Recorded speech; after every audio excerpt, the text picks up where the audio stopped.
My name is Unathi Lutshaba from Port Elizabeth, born, bred and battered both sides here in PE. I'm currently working for the Nelson Mandela University on the South African Cultural Observatory Research Project. I think we have actually come a very long way. Previously, there were not many opportunities for women within the creative industries, but the transition has been gradual. It's evident because nowadays you would get institutions, creative institutions that are run by female. An example is the National Arts Council, which is headed by Ms. Rosemary Mangope, myself, who is heading up a research unit that's been tasked with mapping the creative industries in the country. And there's a whole lot of examples. You get your Ms. Monica Newtons, who is recently appointed as the CEO of the National Arts Festival. Three of the biggest challenges faced by women working in the cultural and creative industries are the issue of access to opportunities. I think there's more opportunities in the sector for men or directed at the male counterparts than there are women. And I think that's something that we as a collective need to all look at. The issue of the wide wage gap or the wage difference for people who are doing exactly the same work in the same industry, but because one is male and the other one is female, the salaries are not the same. And I think the third issue faced by women in the creative industries is the fact that they're juggling multiple tasks at the same time. Most women nowadays are running households, and then they have careers that they have to pursue along with the life that they still need to live, their social life. So it's the time, it's the work-life balance, basically. I think would be the term of the work-life balance.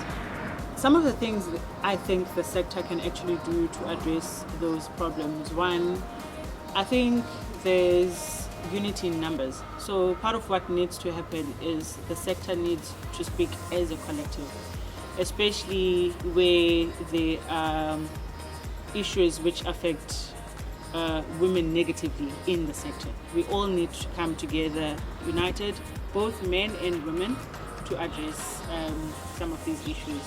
We need to find a new language to talk creative economy in the country. And again, that's not a burden that should rest just on females, but it should be a united conversation that needs to take place.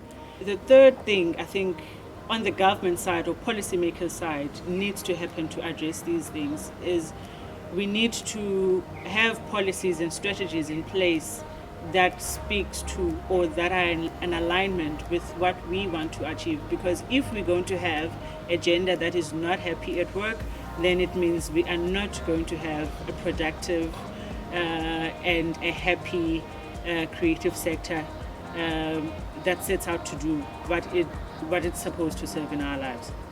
I think we all need to think as a collective, find solutions together that work for all of us as a collective. Women cannot do it alone. Men cannot do it for the women without understanding the issues from the women that they are faced with in the same industry that they're working in.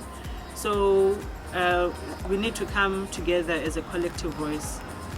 And I don't think I can stress enough the issue of policymakers in realigning plans to respond to the issues. It all starts with what kind of a society we want. If we don't understand what kind of a society we want, then we will always draft and come up with policies that don't speak to what is actually happening and the issues that women are faced with in the creative industries.